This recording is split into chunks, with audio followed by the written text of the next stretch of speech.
grading the draft. I talked to Jason Alexander, George Costanza on the show today. So I'm riding high, Pony. I got to be honest, talking to you is a little bit of a letdown. See, I was fine with Seinfeld. I'm not obsessed with it. I'm not someone that can quote it as readily as others. I don't go back and watch it in syndication or reruns of it. I had a girl that I dated at one point who was obsessed with it, and she lent me the DVDs, and I tried to go back and watch it. I thought the first season was actually pretty bad. And then after that, it, picked up quite nicely. But I would have been more excited if I got to interview like Jair Alexander. So I saw some. What's that? Ridiculous. That's ridiculous. Well, I know it is, but I don't know why you're also shocked by that. You've known me for a very long time. I'm not shocked by it. That's a perfect thing for you to say. That is just so contrarian and ridiculous and indefensible. 99.9%. Jair Alexander would be more interested in talking to Jason Alexander than talking to himself. That's just such a ridiculous thing. Jair Alexander's mother would rather talk about George Costanza. Well, I know we got a lot to get to, but I will say I know a lot of people from that era, from when I was in school and when Seinfeld was on the air, that the show Martin with Martin Lawrence was on at the same exact time, same night, same time as Seinfeld. And I actually had more friends that watched Martin than watched Seinfeld, as a matter of fact. And I don't know if Stephanie just came in to agree with me on that, but that was actually a real thing. Yeah, no, she's not. She would take Seinfeld over Martin, as would I. She goes, "Have you started?" I don't know what she thinks that this is. She doesn't think we're talking about Jason Alexander on an NFL podcast. I don't know. I don't really All right, understand. so we're gonna do grades here. I'll start, and I ordered mine. I'm doing the AFC draft grades. You're gonna do the NFC ones, and we'll react to each one. So I'm starting with Kansas City, and I gave the Chiefs a B+ on the draft. The Xavier Worthy thing, the way that worked out with Buffalo, we talked about it draft night. I'm still in a state of shock that the Bills made that deal with Kansas City after they refused to negotiate with them on Stephon Diggs. They wouldn't even entertain that idea. So putting the fastest receiver to ever come into the NFL in an Andy Reid offense with Patrick Mahomes has the potential for incredible fireworks. The one thing I dinged them on, the reason why I did not give them an A, they waited until the 6th round to draft a corner. I'm wondering about the Snead contingency plan for them. I think it was a sneaky smart move to take the tackle from BYU in the 2nd round, because as of right now, do you know who is currently the left tackle, the blindside protector for Patrick Mahomes going into this season? No. It's a guy named Wanya Morris. Oof. Yeah. He's plug and play. BYU. Yeah. I know that they were saying they're drafting their starter, but I didn't know that who he was replacing. Yeah. So Kingsley from BYU, and Andy Reid's a BYU guy. He'll go right in. He had kind of a up and down career there at BYU, so he's more of a potential guy than he is a production player. But the Snead thing, you trust Spagnuolo, but I thought they had a few opportunities there in the middle rounds to take someone who might be able to play quickly, like the guys the year they won the Super Bowl in 2022. They didn't do that. So that's the one area where I'm going to nick them. B+ for Kansas City. All right. So I organized mine by division and just kind of went through it that way. So I'll start NFC North with the team that was the best in the division last year, the Lions, and ironically also gave them a B+, but I almost wanted to give them an A by default because Brad Holmes, I feel like, deserves the benefit of the doubt for the heater that he's on, that every draft pick that he's made since he's run the Lions for 3 years is still on the roster. Ooh, that's a great stat. That's just an unbelievable thing that they've never had to cut a 6th round pick or anything like that. Now that'll change this year. Tough team to make, and at this point and all of that. So he probably deserves to have an A at this point.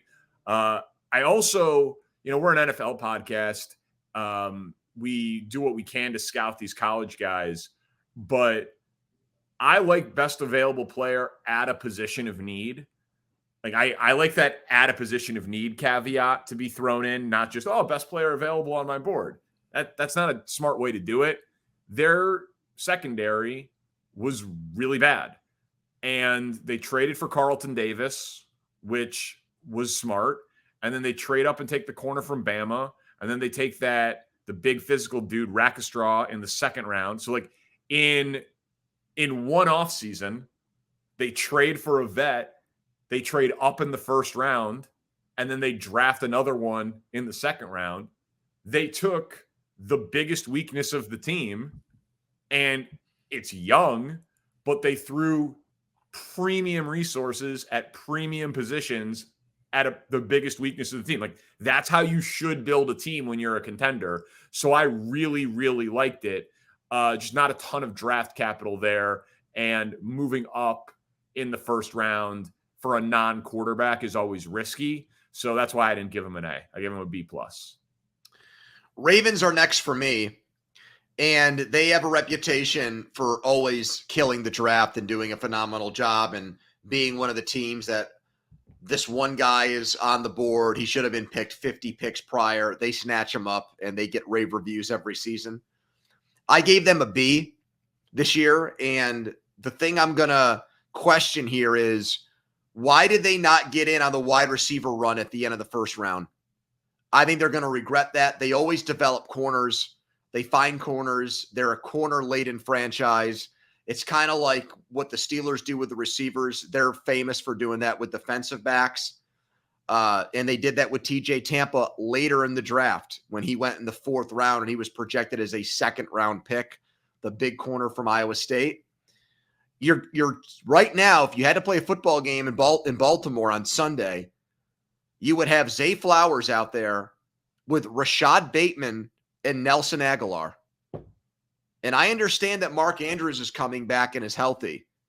But if we're power ranking wide receiver groups in the NFL, they are in the bottom 10 and maybe the bottom 5 with those 3. And you had Ladd McConkey, you had A.D. Mitchell, you had Keon Coleman. You had 4 or 5 guys that you could have easily picked there. Ricky Pearsall.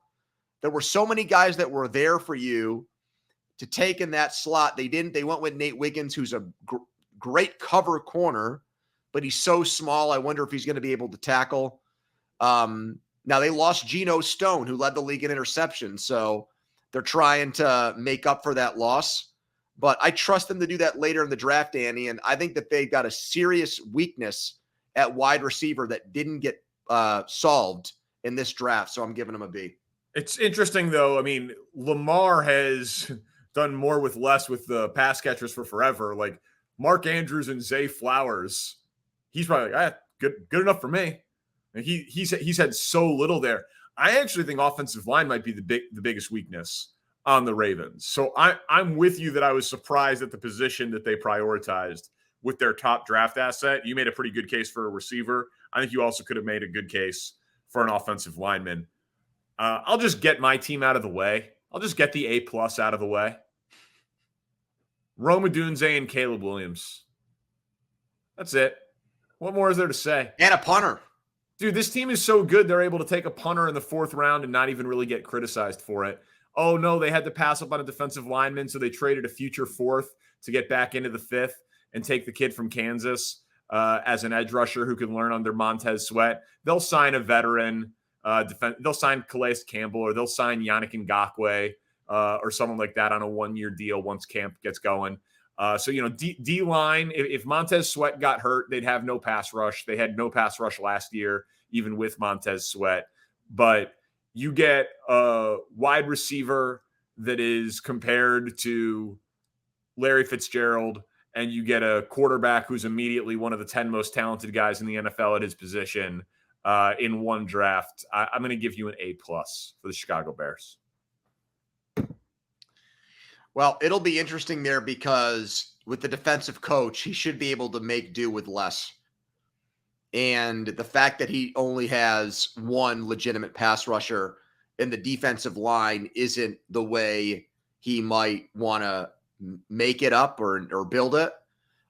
When you're making that kind of money to be a head coach and that's your bread and butter, I expect you to get them to a level where it complements an offense that right now looks loaded. If Caleb Williams is this year, let me put it this way. If he is a top 15 quarterback, they're a lock to make the playoffs, in my opinion. Yeah. Dude, I did it on the show. I just did it by points per game. I didn't do DVOA or anything like that. And so I know I could have done more in depth, but just points per game. Top 15 offense, top 15 defense. There were 8 teams that did that last year that were top 15 in both. Did 7 of them make the playoffs? Yes, 7 of the 8 made the playoffs. New Orleans, right? Yep. Yeah. Yep. Yeah, exactly. I mean, that feels very reasonable for this team. Bengals are next for me. They have the 3rd best odds to win the Super Bowl right now. I gave them an A-, and I'm just starting my capsule of their draft with this. I love their team.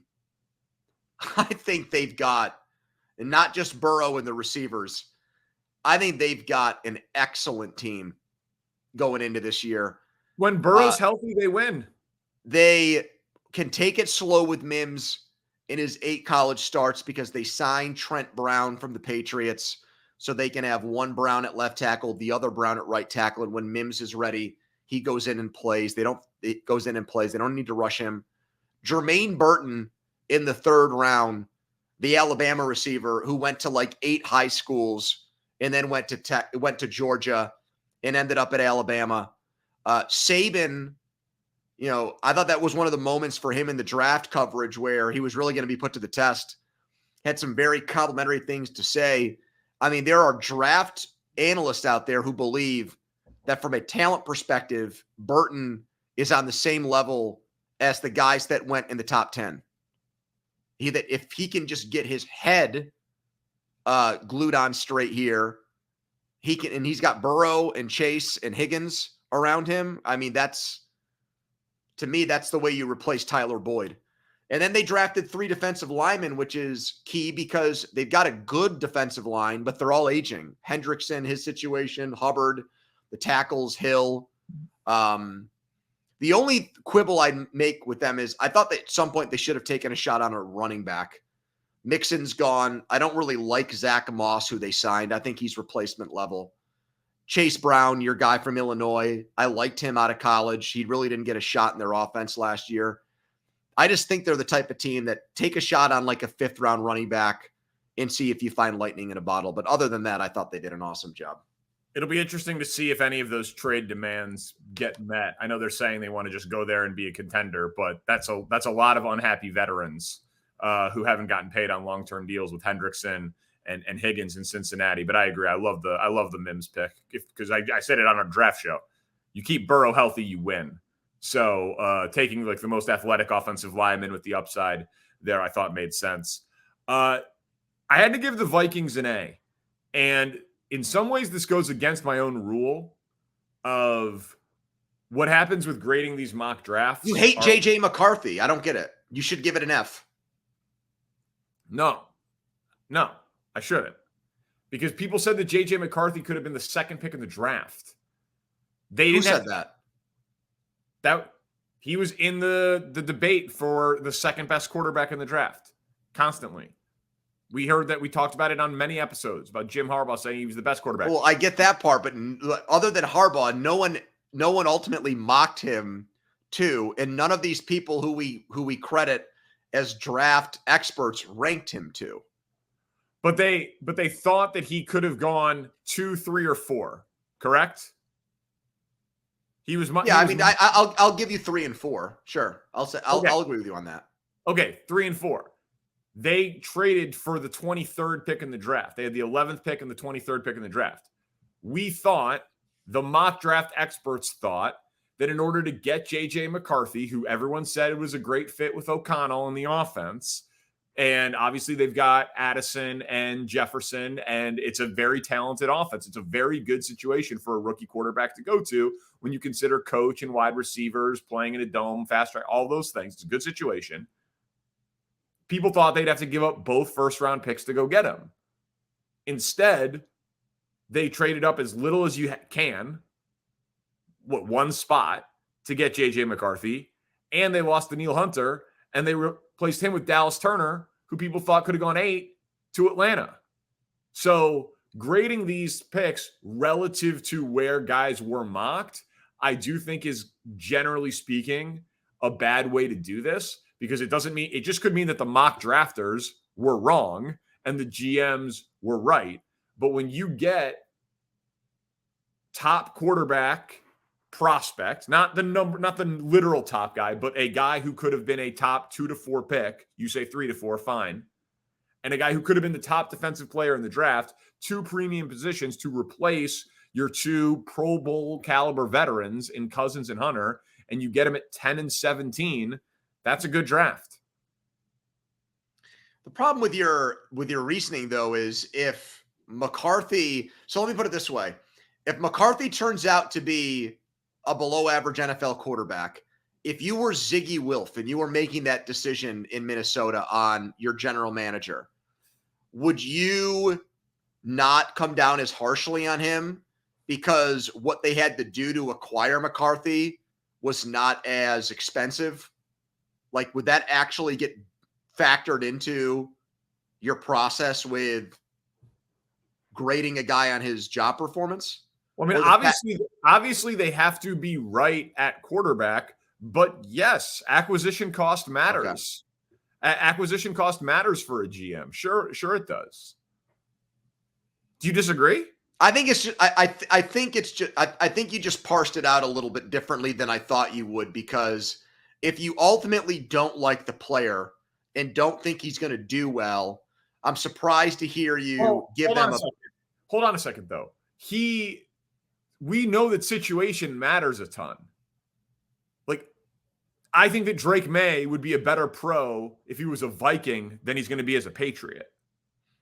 But then would any quarterback there to the Vikings in the first round, would you have looked at it and not really criticized it because it's a good place for a quarterback to go? Yeah. Yeah. But so this kind of reminds me of the San Francisco thing then.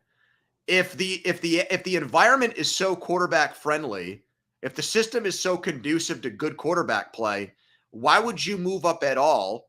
And why would you overdraft a quarterback there?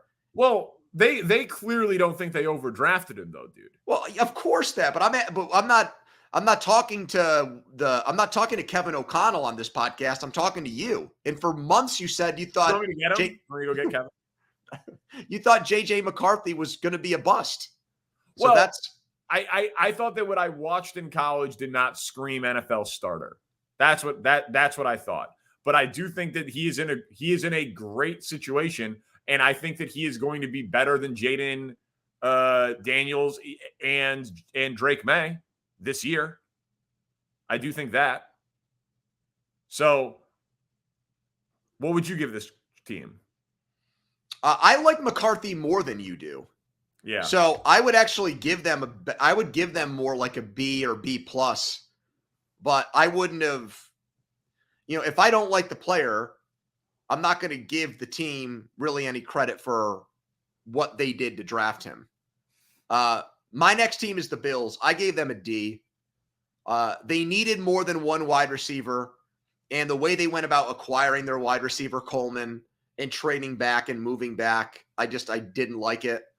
If they had to play a game today, just like the thing I brought up with the Ravens earlier, we're looking at Keon Coleman, Khalil Shakir, Curtis Samuel, and Mac Hollins at wide receiver. Come on, Buffalo. You're trying to keep up with the Joneses here in the AFC, and that's the best that you can do. I understand there might be some cap issues because of what you're paying Josh Allen, but you got to be able to do better than that. We've touched on their really poor draft record the last few years. The Bishop kid they took out of, I think it was Utah, as a safety. Now they lost both of their safeties, Poyer and Hyde, so it was a need. The feedback I got from people was that he's not a day one starter, that he's one of these guys that is a risk taker at the position. They feel like some of the things that come with playing free safety in the NFL, he's going to get beat for a lot of big plays early because he's going to need to adjust to the speed of the game and the responsibilities of playing that position at the NFL level. He would need someone to hold his hand basically at the other safety spot, and now it's Taylor Rapp there and not Poyer, excuse me. So I'm just completely down on what Buffalo has done, both in the draft and overall this offseason, and I'm giving them one of the worst draft grades I've handed out with the D. I like it. Tough grader. Packers, I gave a C to. Edgerrin Cooper looks like a fine player. Plug and play linebacker. They're thinking next to Quay Walker for that D that they've invested so much in. He was their second round pick. Okay. Fine. You got to be really, really good as an inside backer to make a huge difference there. And then with Jonathan Morgan in the first, doesn't have a position. They don't know where he's going to play. They don't know who their center is going to be. So I understand you're not drafting high. This is the point of the draft where in the first round, there probably weren't 25 guys where you actually had first round grades. But then you're also not taking swings at premium positions. So I just thought that these were modest upgrades at non-premium positions at best. So I couldn't give them more than a C. We have to pick up the pace, though. We're only through 18. Oh, we'll do it. My next team is Houston. I gave Houston a C-. I feel like they were – what's that? That's interesting to me. Okay. I felt like they were and there's one of these in every draft. I thought they were this year's day late, dollar short team, where every time they came up to pick someone at a position that was one where they were yearning for, craving a starter, a run had already happened on that position. They went corner with their first pick in the second round, and DeJean and Kool-Aid McKinstry went with the 2 picks before they came up, and they took Lassiter from Georgia, who was looked at as a late second, early third round pick player. The kid from Michigan, the corner there, Saintrill, was still on the board. So I would have taken him. I think most draft experts would agree with me that he was the better player. They passed on him. They took Blake Fisher from Notre Dame, the other tackle, with their second round pick. He was a third round to fourth round graded player. That was after there was that run of tackles in the first round, and then Paul from Houston went before their pick in the second round. So I thought that was another reach. But they were trying to plug holes, and they're trying to make sure that they have the best 22 starters they can have when the season starts. There were a couple of spots where they needed starters, right tackle and corner, but they were just not in the right spot in the draft, and they had traded picks. So it's not like they had like 9 or 10 draft picks, I don't think they did, to like move up and down the board. So that would be for Houston, if they were, if they had in each round, if they had maybe the pick 5 spots before they actually came up, they could have come away, I think, with a much better draft. I give the Eagles a B+ because you mentioned Cooper DeJean. They also took the guy that Mitchell, the cornerback from Toledo, who ran like a 4.33. How many podcasts did we do last year talking about how broken Philly's pass defense was? A lot. We talked about it even when they were like almost undefeated. Yeah, it was so clear that Slay and Bradbury, like more so Bradbury than Slay, but Slay also, were just no longer the same player. And then it was complimentary, and the D-line wasn't as good as it should have been, but the D-line started out better, and it got worse as the season went on. But so DeJean will be a safety. Mitchell has a ton of traits and a ton of speed, and they needed to get younger. They're trying to win a Super Bowl this year, but that pass defense was horrifying. You could not win with that secondary at the level at which they needed to. So I don't know that those guys are going to be ready to contribute. Like the white corner and the guy coming from the MAC. Like I don't know that they'll be ready as rookies, but I do think that the thought process was pretty sound given they're right in the middle of their contention window. And it was, I mean, they can't win big in the passing league that is the modern NFL with that secondary that they trotted out there last year. So I thought it was a pretty sensible approach to the draft. Dolphins are my next team. Miami gets a B from me. You know, I like Chop Robinson. I'm not really sure where he fits there. You have Jalen Phillips and Chubb. They're coming back from injuries, but what's their availability once they come back? Does Robinson become more of a rotational guy who's your third edge rusher? I would say on a loaded team, you could do that. That would be a luxury. But what's going on with their defensive line? You know, Zach Zieler's I think an above average defensive lineman. He made a ton of plays for them last year, but we know what happened in free agency with them. I felt like they missed the pick that they lost in the Brady tampering case. Third round pick, they didn't have that. And I thought that could have helped to fill maybe that defensive line hole that I'm talking about. The other thing I was thinking about with them was Spencer Rattler went a few picks before Miami's 5th round selection. I thought he would have been perfect for them. I thought that would have been your Mike McDaniel, let's just throw a trial balloon up in the air and see what happens here with his skill set, with the playmakers we have and the speed we have. If something were to happen to Tua, his way of playing football would maybe fit more with the offense that we have here. So I thought that almost happened for them and would have been a really good value pick for them on day 3. We have more First and Pod draft grades. I'll be coming back with the Cowboys. Give us a 5-star rating and leave a good review. First and Pod, more of it after this.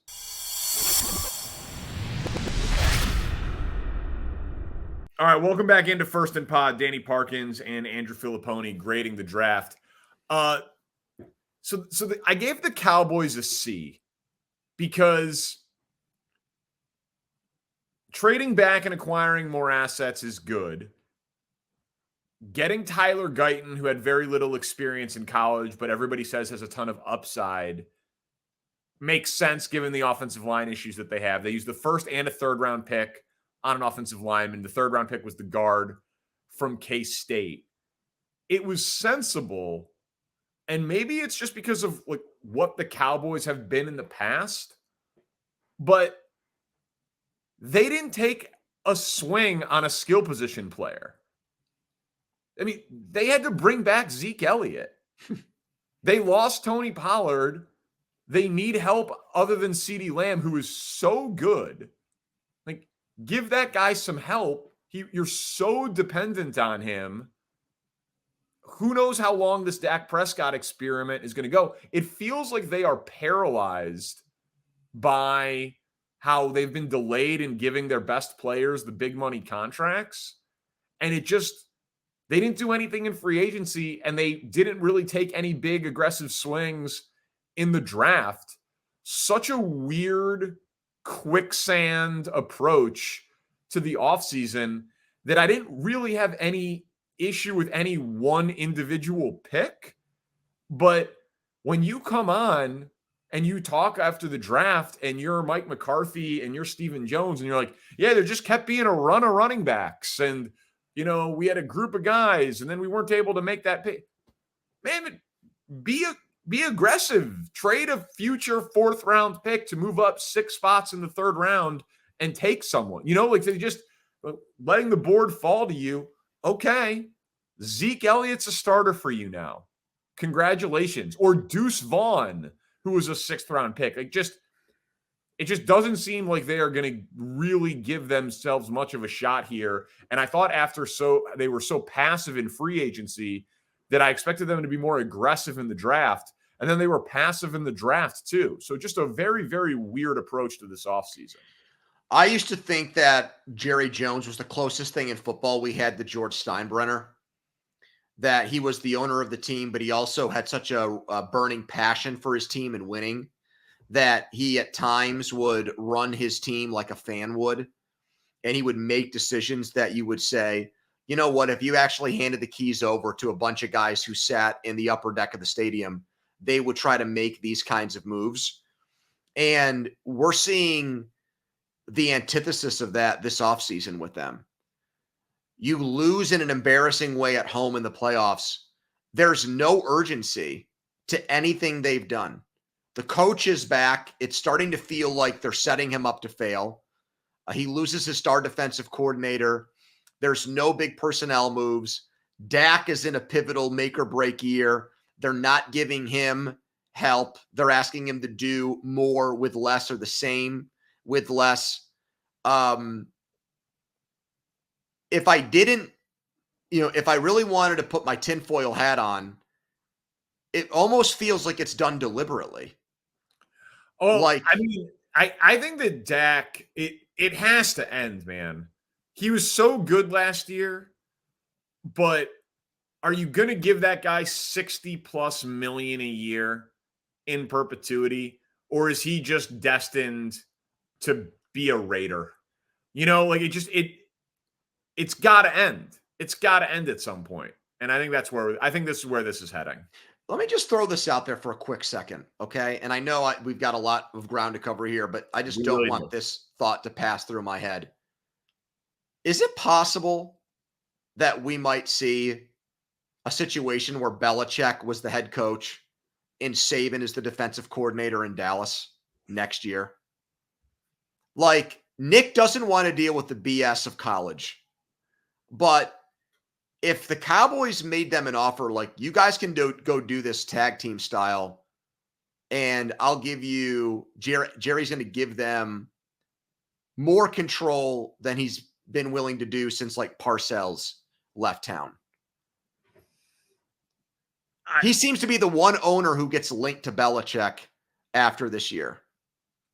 I agree with that. I think the Belichick piece of that is a lot more likely than the Saban piece. I just think that would be so cool. Yeah, it would be awesome. Jets. I gave the Jets an A. I don't think I've ever given the Jets an A on a draft. This is a first for me. Usually it's kind of a rite of spring to just rip the Jets drafts. Fashanu did not give up a sack. Yeah. Malachi Corley has the Deebo Samuel comp. And then I just like late in the draft, they said, let's take swings. Braylon Allen, the Wisconsin running back. These Wisconsin running backs, so many of them go on to have really good NFL careers. Melvin Gordon, Jonathan Taylor, to name a couple in the last few years. And then Jordan Travis, who was a Heisman Trophy candidate before he broke his leg. Maybe he's one of these guys like a Brock Purdy who played a lot of college games, who was pretty solid to good at the end of his career and might not have all of the physical skills, but has the brain to process and make NFL throws on time and with accuracy at the next level. So I like pretty much everything the Jets did in this draft. So my next team is Washington. And even though I'm not a big Jaden Daniels guy, I'm going to give him a B. And here's why. He is set up for success, and they had 9 picks. They had 3 picks in the top 50. And I'm a big use your premium assets on premium positions guy. They took Johnny Newton, the defensive tackle, the 3 technique from Illinois in the second round. A lot of people had a first-round grade on him. Then they take a corner with the 50th pick in the draft. So if I'm going to tell you there are 5 most premium positions, quarterback, receiver, edge rusher, 3 technique, corner. So they get quarterback, 3 technique, and corner with their first 3 picks. And then, even though they've got McLaurin and Dotson, then they just start throwing darts on the offensive side of the ball to try to help the rookie quarterback. They took a tackle, they took a tight end, they took a wide receiver. It felt, now again, it's 9 picks. They had a ton of draft capital. They had high draft capital, but it felt like they used their resources in a sensible way. But then again, I was the guy that didn't like the Lions pick of Campbell and Laporta and Branch and all that, because I was like, same thing. I was like, you're trying to build a team and you're not using these picks on premium positions. And then they all ended up being awesome. And so maybe these guys are going to be bad players at premium positions. But I thought, generally speaking, the Commanders' approach to this thing was pretty solid. They have a basketball guy that's advising them on their moves, so I don't really get that part of it. That seems like they're trying to be too smart for their own good with the Bob Myers. That's like Paul DePodesta. Yeah, right, exactly. It didn't work with the which gets me to Cleveland. I'm giving them a D. Oh, love it. Because anytime your draft, you have to factor into it why they didn't have a first-round pick, and it's Deshaun Watson. And that deal is one of the worst in NFL history. And so they're still paying the piper and paying the ultimate price for Deshaun Watson. They took Mike Hall Jr. with their second-round pick. He is a rotational defensive tackle. I honestly don't even know how much he's going to play. He's probably a third or fourth defensive tackle when the season starts. Okay, so you're telling me that your team is that loaded that you can do that with your first pick in the draft. I watch a lot of Browns football because they're in my division.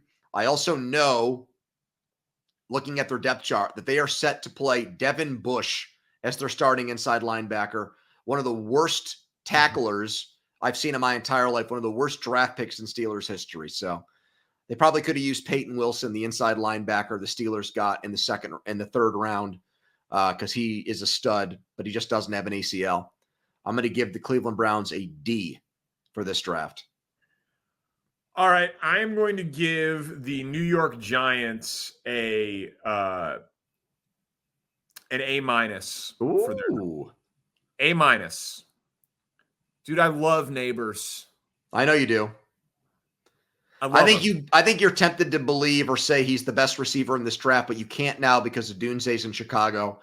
And you're tempted to say that about Marvin Harrison Jr., but you can't pull the trigger. So, listen, I celebrated and jumped out of my chair when the Bears got Odunze.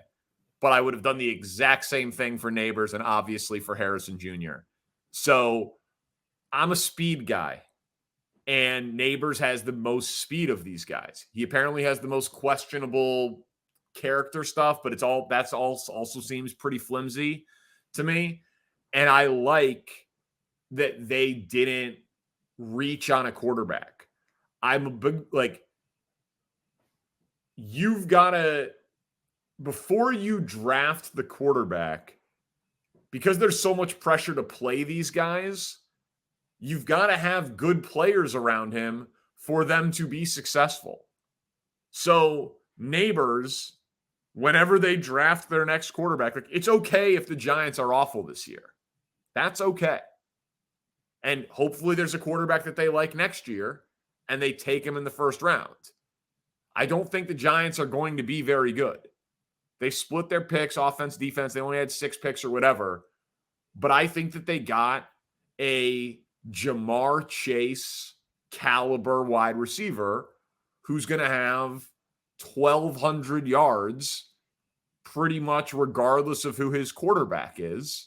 And that's a really, really, really valuable thing, especially given the price of the brick keeps going up with all these contracts that receivers are signing, deservedly so, because it's a passing league.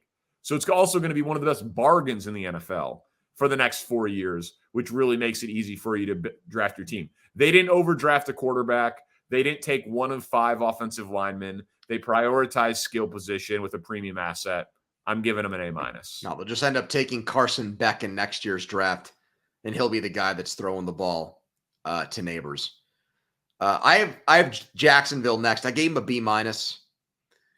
They traded back and got Cam Thomas Jr. in the first round, 4th best wide receiver. I think he does have some huge upside. All the touchdown passes, 17 he caught last year. He's big and he gets behind people with his size. He can run. So you now put him in an offense with Trevor Lawrence. I think he has a chance to be a breakout player. They needed help in their secondary. They waited until the 3rd and 5th round, so they went quantity over quality. Their 2nd round pick was Mason Smith, the defensive tackle out of LSU. When I talk to people about him, they said they don't see him as a 3-down lineman. So I don't really get drafting a guy like that in the second round if he's more of your run stuffing defensive lineman. So B-, decent draft, but nothing more, nothing less from them. I'm giving out an F for the Atlanta Falcons. Dude, it doesn't make any sense. That's because the owner, I think, ran the draft there. I mean, that's my theory on it. I think it's the owner getting involved. Well, he looks pretty pissed during the draft coverage of it, but maybe that's just his general demeanor. Everyone's talking about how Kirk Cousins should be pissed. Kirk Cousins got $100 million guaranteed. No, it's Penix who really has the right to be angry. Absolutely. Yep. Penix is old, coming off injury. He's ready to play. Kirk Cousins is going to start. Kirk Cousins chose the team that he was going to. Kirk Cousins gets to play in a dome with a good defense in a winnable division and throw to Bijan Robinson and Drake London and Kyle Pitts. Like, is he going to be that much happier if Byron Murphy is on the team? He's probably going to be a little happier. This probably puts a little bit more heat on Cousins. If he's struggling, but he's not going to struggle. Like, if Kirk Cousins is healthy, he is not going to struggle because Kirk Cousins will know the offense. He'll get the ball out quick. He's an accurate player. Kirk Cousins is a top 12 quarterback in the world. He's not going to struggle if he's healthy. So Kirk Cousins gets $100 million and goes to the team that he wants. He's fine. Michael Penix, when is he going to play? Like, it's an insane thing to do. I'm going to propose to you a trade that would instantly make two teams, I think, better off than they are right now. And it would never happen. And the salary cap would prevent it from happening. But I almost wish like the commissioner would get involved and he would like waive the cap penalties for it, which would be setting an awful precedent, but it would just make the league better. Love it. I think Kirk Cousins should be traded for Devontae Adams and just make that 1-for-1 swap. And Atlanta gets Adams and he goes into the offense with Penix, Drake London, and Bijan. Oh, and that's fun. And the Raiders have their quarterback problem answered. And yeah, they don't have anyone around him to win with in his time frame. Okay, I get that, but would you rather have Devontae Adams and maybe the worst quarterback situation in the league, or Kirk Cousins and okay, make it work with Jacoby Myers and Brock Bowers and those dudes? I mean, I think they would prefer that. I know I would as a fan. I mean, I'm not the biggest Kirk Cousins guy, but if you protect him, he's going to throw you 30 touchdown passes. Yeah. We haven't seen Kirk Cousins without a true number one for a while, though. Like, you think he's throwing you 30 touchdown passes with Jacoby Myers? I think Brock Bowers would be the number one threat in that offense, even though he looks like an insurance salesman. Yeah. It's a very compelling idea. I think the Raiders would be the team that says no in that scenario. I'm breaking a rule here, and I'm combining two teams. Wait a minute, it's my turn. You just did the Falcons. All right, my bad. And you're trying to rain on my parade. The Steelers are next, and I need to give them an A+. And you can't call me out for homerism because all of the draft nicks agree with me. That our two teams had the most popular drafts. Yeah, and it's funny because your team was supposed to have the great draft, picking in the top 10 twice and getting the generational quarterback prospect. My team picked 20th, and they're just getting rave reviews, and for good reason. I think they came away with 4 starters, potentially 5 in this draft. Frazier is such a stealer. It's crazy that you guys got him. Frazier's going to start at center for the next 10 years for this team. I can't believe that happened. Peyton Wilson is going to start next to Patrick Queen. When Luke Kuechly says he's a faster me, that gets my attention. Yeah, I'm interested. Yeah. Me too. It's a shock that Devin Bush, who was 5'9", went with the 10th pick, and this guy goes sideline to sideline, got clocked at 23 miles per hour in a game, is 6'4". Was the Bednarik and Butkus Award winner, and goes in late in the third round, but whatever. Roman Wilson, who's another burner, and if he was in an offense that highlighted wide receivers more, I think would have been a first or second round pick. And even the guard they picked in the fourth round was the best FCS offensive player in the draft on a national championship winning team. So love it. A+ for the Steelers. 4 guys that we'll probably see out there week 1 for them from this rookie class. So the teams that I wanted to combine were the Saints and the Bucks in the South. Combine them. I apologize to the Saints and Bucks fans that listen to our podcast religiously who wanted separate and are offended that 2 rivals got lumped in. But I'm going to allow, and so is Spencer. He's going to it's very allow nice for it to happen. Well, because I thought that the first picks for both were just so similar. Like, the Saints didn't have a right tackle. They take Fuaga. He'll be a plug-and-play right tackle. Trevor Penning was a complete bust for them, their first rounder from a couple of years ago. They just biggest need, best player, plug and play. The Bucks lose Ryan Jensen. They take Graham Barton, plug and play center.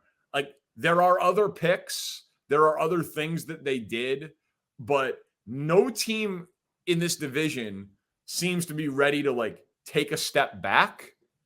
They're all just, obviously the Panthers were a disaster last year. The Bears get the number 1 pick from them, but like, obviously they're building with something with Bryce Young, but Falcons trying to win now. Saints with Derek Carr trying to win now. Bucks with Baker Mayfield trying to win now. None of them can win the Super Bowl. None of them are going to be awful.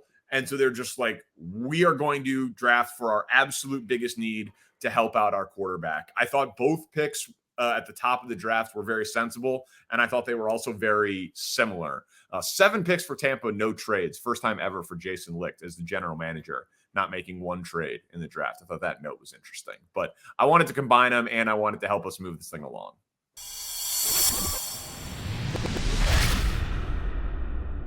Back in on First and Pod, Danny Parkins, Andrew Fillipponi. I combined 2 teams in the NFC South. Do you want to go next? Yeah, I had the Colts, B- for them. Chris Ballard, these videos that go out of him talking to picks are very entertaining.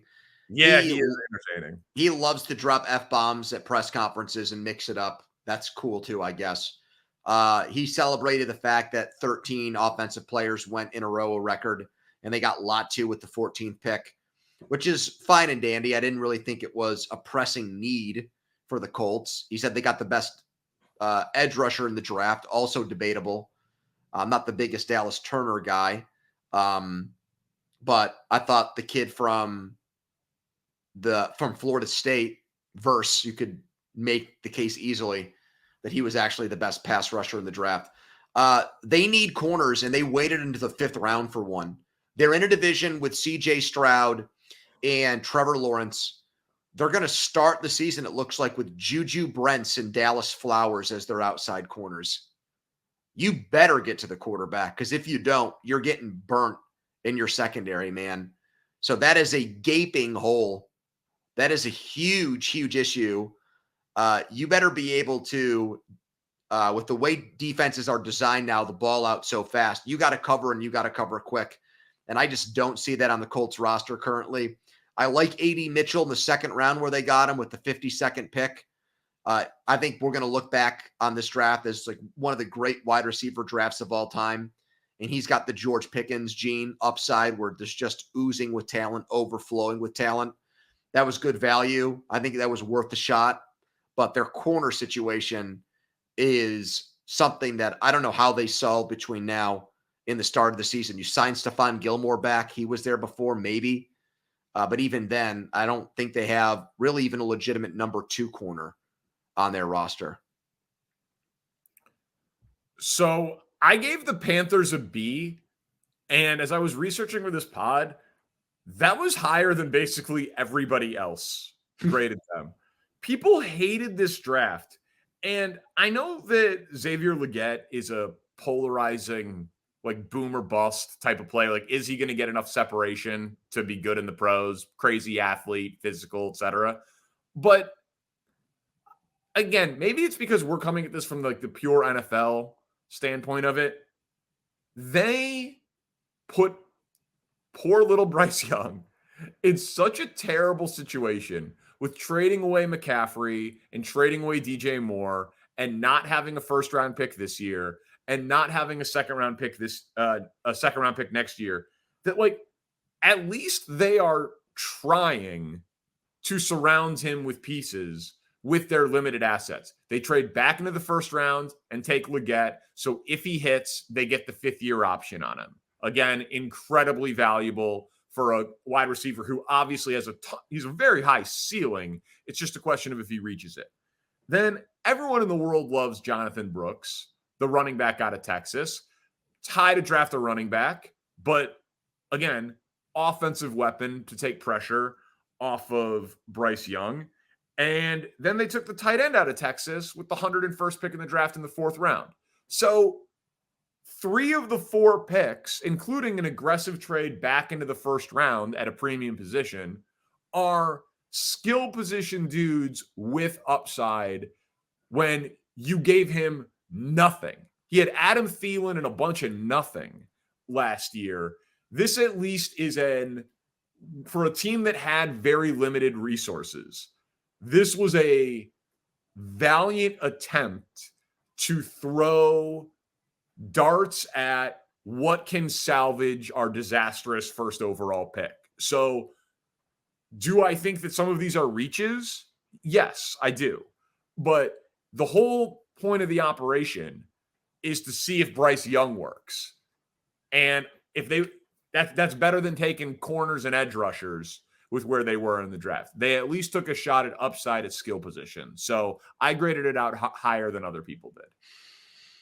So I gave the Vegas Raiders a B+, and they're the team to me that when we have discussions about football writ large and you get analysis like there are 20 million men in America between the age of, say, 20 and 30, and yet we only have among that 20 million, 20 people, period, who are good enough to play quarterback in the NFL.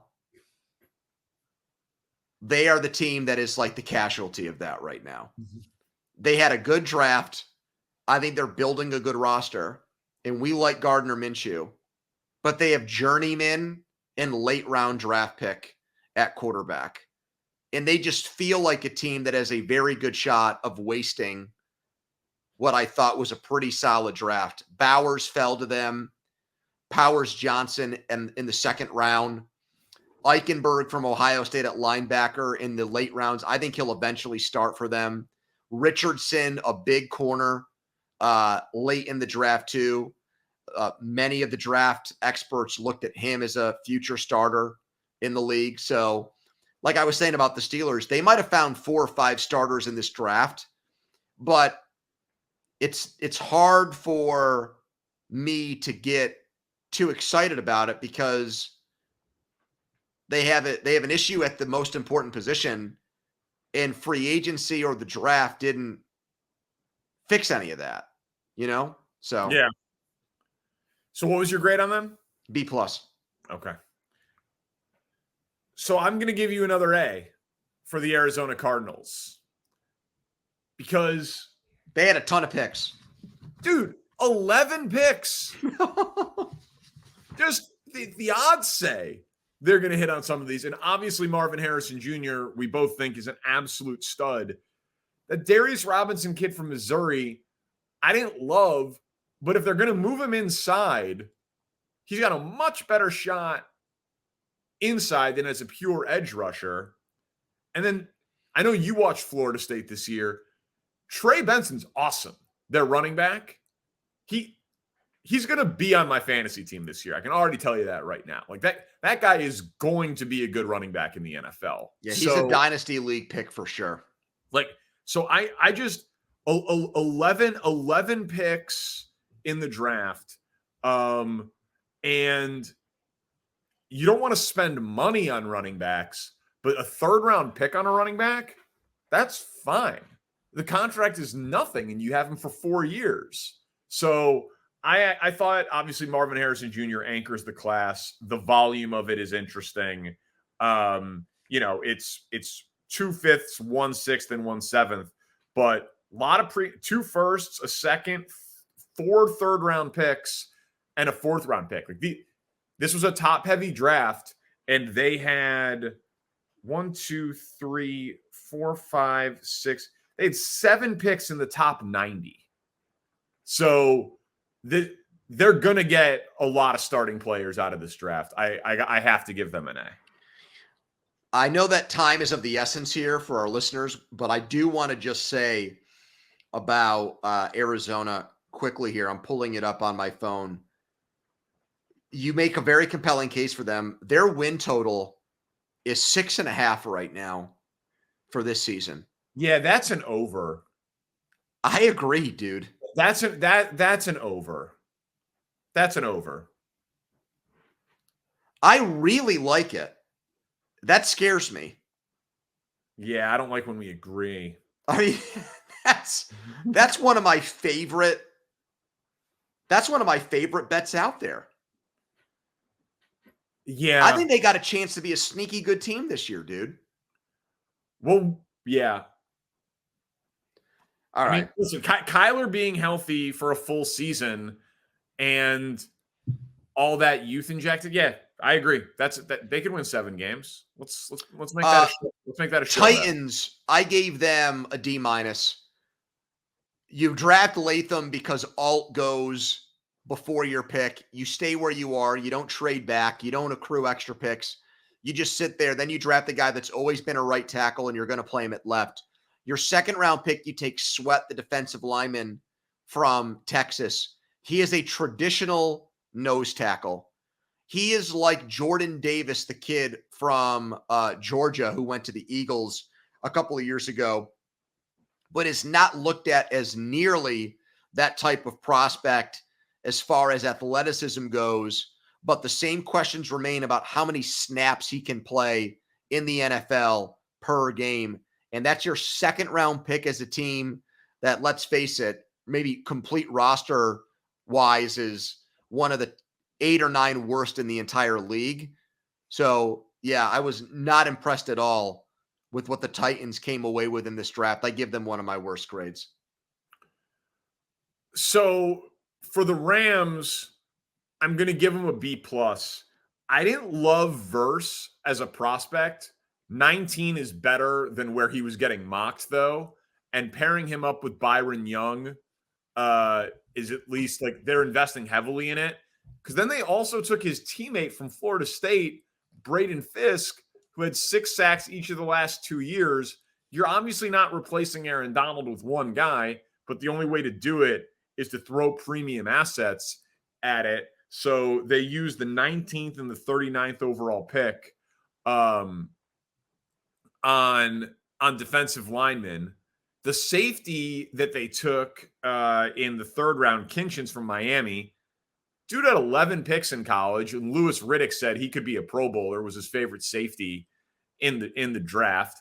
And then I was talking with Matt Miller. He said that guy that they took in the 6th round, who I didn't know about, Bo Limmer, he's like, he will be their day 1 starting center. He thought he was going to go in the 3rd round, maybe the 4th. They get him in the 6th. Now, that's obviously just one draft analyst, but it's a good one. So if they got 2 starting defensive linemen, a starting safety, and a starting center, and that's me skipping the higher of the 2 3rd-round picks, Blake Corum will play running back out of Michigan. Oh, yeah. You know what I mean? That's that's a pretty damn good draft, even if I think the upside is kind of low, because I don't think Verse can be a star. It's real tough to be a star as an interior defensive lineman. And then we're talking running back, safety, and center as the guys that I'm highlighting from the class. So I feel like I don't know that they drafted any Pro Bowlers, but I do think that they might have drafted 4 starters in this draft. So I do really like what the Rams did in terms of value. And you talked about liking them last year. I like them this year also as a contender. Broncos for me got a D. It would have been an F because of what they've given up and how it's hurt them in drafts with Russell Wilson. But I don't like Bo Nix, and they didn't move back. They just picked them right where they were. And then the nonsensical arguments by Sean Payton as to why he was worth taking there. I actually liked what they did after that. I think Esteem from Notre Dame in the 5th round is going to go down as, just like you said before with Benson, I think he's going to end up being, I think he'll eventually get that job from Javonte Williams, and he'll be their number 1 running back. I think Franklin, there's the connection with Nix from Oregon. I liked him in the 4th round, the wide receiver. I thought he could have gone late, not late first, but maybe early second. He goes all the way to the 4th round. And then Abrams Drain, the corner in the 5th round. I've heard a lot of good things about him. So they rallied late in the draft, but you can't get past everything they've sacrificed because of Russell Wilson and then trying to, throw just continually exacerbating a problem, making it worse by taking Bo Nix where they did in the 1st round. So I'm going to give Seattle a C+. I didn't hate the Byron Murphy pick. It's a super valuable position. They're transitioning to a 3-4. It's a premium position. And everyone says the guard out of UConn is great. Okay. Wow. It's a guard out of UConn. I was going to say, I don't know who you're reading, but you really did some extensive draft prep if you're just reading nothing but effusive praise for that kid. I was going over something like, dude, again, I tried to prep this thing. Again, we do it from the NFL perspective more than the college perspective, right? I'm not gonna claim that I know Christian Haynes' game coming out of UConn as a guard, but I saw a lot of like A+ next to that as a 3rd round pick from a guard from UConn. But I'm like, okay, so I gotta hang my hat on a guard from UConn to make this draft what it's supposed to be, and they had no 2nd round pick. I think Seattle is in a really weird spot as a team. They've got a wide range of outcomes for if they're going to like trade veterans and tear it down, or if they're going to actually like be a 10-win team and think that they can be a fringe contender. So I didn't love it. They didn't have a ton of assets. Kills me to do it, but I give the Patriots an A. I'm a big Drake May fan, so to get him with the 3rd pick in the draft when I believe the potential is there for him to be the best quarterback in this draft, even though I know the situation he's walking into is not really suitable for high-end play right off the bat. But you follow that up with taking 2 receivers to add to what was a lousy talent pool going into the draft. Jalen Polk, the receiver from Washington, when McMillan got injured there, he stepped in and was outstanding, was better. So that gave them a 3-headed monster when everyone was healthy at the end of the year. So I like taking a flyer there. Javon Baker, a wide receiver from UCF. He was originally at Alabama. He's got great measurables. His testing numbers are very high. So I like that as a dartboard play in the 4th round. So 2 receivers and a quarterback who I think has a chance to be like a Justin Herbert type. That's an A for the Patriots. I gave the Niners an A- to wrap it up. That's my last team. Pearsall's just going to be good in that situation, and it's insurance for whatever they decide to do with Ayuk. But if they actually do have him, and they've got Ayuk and Debo and Kittle and this guy, it's just an embarrassment of riches. And then people back from KC swear by Dominic Pooney, the guard from Kansas. They're like, he's not a guard. He could play center, he could play tackle, he could play guard. And the Niners offensive line was pretty quietly awful last year, other than Trent Williams. Like, it was very inconsistent. And so if they got a guy who can be super versatile and play a bunch of different positions to upgrade in that spot, I thought that made a lot of sense for them. Then took 2 corners with their other 2 premium picks in the 2nd and the 4th. So part of it's organizational trust, part of it is position and need, but I liked how they approached it. It's hard to have great drafts at the back end of rounds, but I thought they did a good job. All right, bro. All right, man. We will move on through the offseason. Tell a friend about First and Pod. Thank you to Spencer Ray. Subscribe, rate, review. First and Pod. Peace.